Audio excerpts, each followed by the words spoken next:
En su búsqueda del origen del cosmos, Tales abogaba por el agua, Anaxímenes por el aire, y Anaximandro hablaba sobre el apeiron. Genófanes criticaba el antropomorfismo de lo divino. Por su parte, a Pitágoras le era explicado el cosmos a través de las matemáticas, y a Heráclito mediante la ley divina de la tensión entre los opuestos, que gobernaba el incesante cambio de las cosas. Por otro lado, la lógica de Parménides requería que el principio fuera inmutable, completo, eterno, y que el cambio experimentado a diario era una ilusión para quien no pensase con propiedad. Empédocles escribió sobre los 4 elementos, los cuales, mediante la fuerza del amor y del odio, llegaron a formar el mundo tal como lo conocemos. Para Leucipo y Demócrito, todo se reducía a átomos uniéndose y separándose en el vacío. Pero Anaxágoras, aunque fuese al menos el último recurso para la explicación del origen, llegó a afirmar la inteligencia como responsable de la formación del todo. La filosofía presocrática pone su gran interés en el mundo exterior, en el objeto, en lo que está fuera del yo. El hombre, el sujeto, naturalmente no quedaban excluidos del todo de sus consideraciones, pero en general el centro de sus pensamientos se halla reducido al cómo se originó todo. A partir de los presocráticos, el punto principal estará más enfocado al hombre, en su aspecto interior de agente voluntario y moral, y ya no tanto en el universo. Y ahora es cuando se abre un nuevo periodo en la historia de la filosofía, donde harán acto de presencia Sócrates y los sofistas.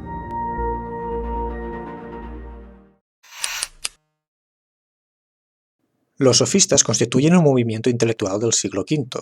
La democracia favorecía la participación de un mayor número de ciudadanos en los asuntos públicos y otorgó una creciente importancia a las discusiones y en los debates públicos y jurídicos en el ágora, y en ese contexto cobró cada vez más valor la habilidad de la oratoria para intervenir en las asambleas. Ello provocó la aparición de ciertos individuos especializados en la enseñanza de la retórica, en el arte de hablar bien, encaminado a convencer al interlocutor, los sofistas.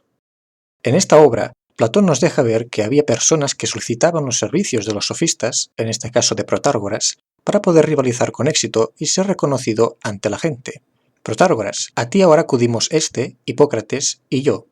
¿Cuál es, pues, el motivo de la visita? Hipócrates es uno de los naturales de aquí, de una casa grande y próspera, y, por su disposición natural, me parece que es capaz de rivalizar con sus coetáneos. Desea, me parece, llegar a ser ilustre en la ciudad, y cree que lo lograría mejor si tratara contigo. Y es que en una ciudad como Atenas, el conocimiento y dominio de la retórica no era el adiestramiento en un simple ejercicio, sino una aspiración muy viva y generalizada, y una necesidad para todos los que tuvieran el proyecto de ejercer la política. El pueblo sí, decidía, pero lo que el orador más persuasivo había propuesto. Ser un orador hábil era, en consecuencia, todo lo necesario para una carrera política de éxito y ser un político poderoso. Esta es una de las razones que explican la acogida que tuvieron los sofistas, maestros ambulantes que con sus viajes habían adquirido gran experiencia del mundo y que cobraban sus servicios por enseñar el arte de la persuasión. Otro sofista, Gorgias, nos dice: la palabra es un poderoso soberano que con un pequeñísimo y muy invisible cuerpo realiza empresas absolutamente divinas. En efecto, puede eliminar el temor, suprimir la tristeza, infundir alegría, aumentar la compasión. La fuerza de la sugestión, adueñándose de la opinión del alma, la domina, la convence y la transforma como por una fascinación. La palabra moldea el alma como quiere. En resumen, Platón nos dice que el sofista era visto como un entendido en el hacer hablar hábilmente. Y con respecto al mismo Gorgias, escribe: lo que él cree es que hay que hacer hábiles a las personas en el hablar.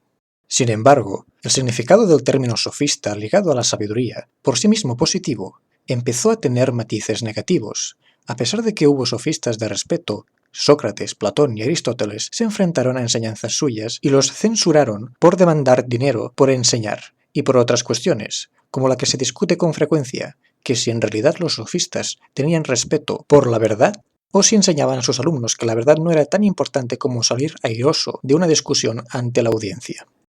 Y en esta obra, Platón critica el supuesto arte de los sofistas.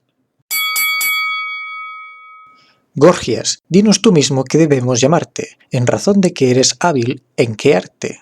En la retórica. ¿Cuál es, entre todas las cosas, aquella de la que tratan estos discursos de que sirve la retórica?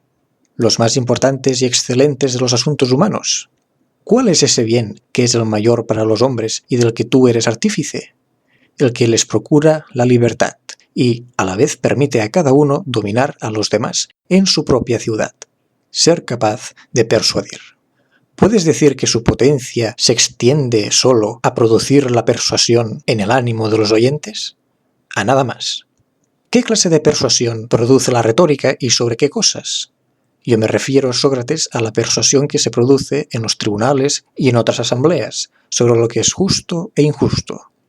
¿Te parece que saber y creer son algo distinto? Creo que son algo distinto.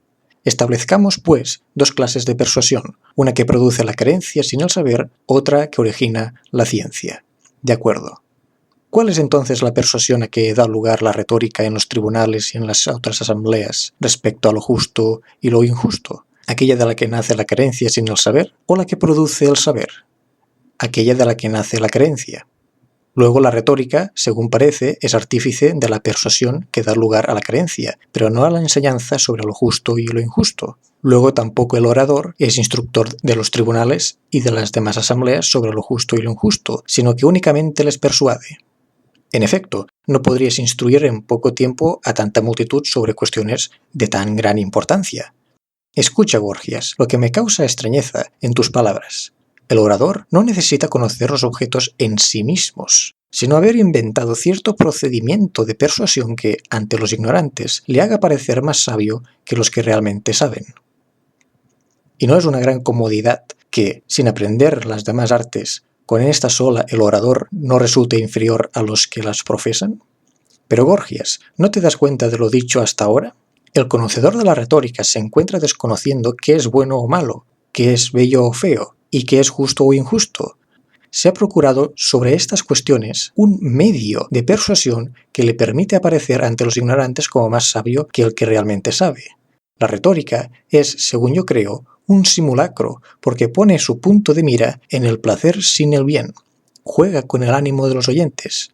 Digo que la retórica no es arte, no tiene ningún fundamento por el que ofrecer las cosas que ella ofrece, ni sabe cuál es la naturaleza de ellas. De modo que no puede decir la causa de cada una, y yo no llamo arte a lo que es irracional. En efecto, el sofista se nos revela como alguien que posee una ciencia aparente sobre todas las cosas, sobre lo bello, sobre lo bueno, sobre lo justo, pero no la verdad en sí misma. Se adjudica a Protágoras la siguiente frase que hallamos en este escrito platónico. El hombre es la medida de todas las cosas, de las que son en tanto que son, y de las que no son en cuanto no son. ¿No te parece que lo dice en este sentido? ¿Que toda cosa es tal que a mí me parece y tal como a ti te parece, puesto que tanto tú como yo somos hombres? En esta declaración, Protágoras defendía el relativismo del conocimiento verdadero y de los valores universales, tan común en nuestra época. Cada uno vive y tiene su propia verdad, pero si el hombre es la medida, la norma, el modelo según el cual se valora o se actúa, tenemos entonces una medida siempre cambiante, porque el ser humano es vacilante en sus opiniones por su ignorancia. Aristóteles dijo: Protágoras decía que el hombre era la medida de todas las cosas, significando pura y simplemente que lo que a cada cual le parece con certeza, también es en realidad. De ser esto así, resulta que la misma cosa es y no es, y que es buena y a la vez mala, lo cual es absurdo porque viola el principio de no contradicción, el cual dice que una cosa y la negación de la misma no pueden ser ambas verdaderas al mismo tiempo y en el mismo sentido. La verdad ya no sería una, sino tantas como personas haya. Y además, otro punto, que estas supuestas verdades están en enemistad unas con otras, porque se contradicen, así que de ello resulta que la verdad está contra sí misma, lo cual es ridículo porque en lo igual no hay motivo de enemistad. De esta frase se sigue también la inutilidad de actos como el aconsejar, la enseñanza o la reprobación, ya que no hay nadie más sabio que otro. Si existen la sensatez y la insensatez, no es en absoluto posible que Protágoras dijera la verdad, pues en realidad uno no sería más sensato que otro si lo que a cada uno le parece es la verdad para cada uno. Los seres son en sí y con relación a su propio ser conforme a su naturaleza. Así es. ¿Acaso entonces los seres son así por naturaleza y las acciones, en cambio, no remitirán a una forma de ser esencial? ¿O es que las acciones no constituyen una cierta especie dentro de los seres? Claro que sí, también ellas.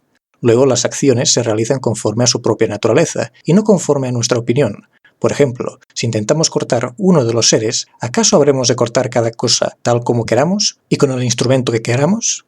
¿O si deseamos cortar cada cosa conforme a la naturaleza del cortar y del ser cortado y con el instrumento que le es natural, cortaremos con éxito y lo haremos rectamente, y, por el contrario, si lo hacemos contra naturaleza, fracasaremos y no conseguiremos nada? Creo que de esta forma. ¿Y no será lo demás de esta manera? Desde luego. Por naturaleza, cada acción de un animal estará conforme a su esencia, alimentación, movimientos. ¿No es hermoso ver cómo cada ser actúa según su ser? ¿Y no es extraño que, a pesar de compartir una misma esencia, los hombres actúen de tan diversas formas?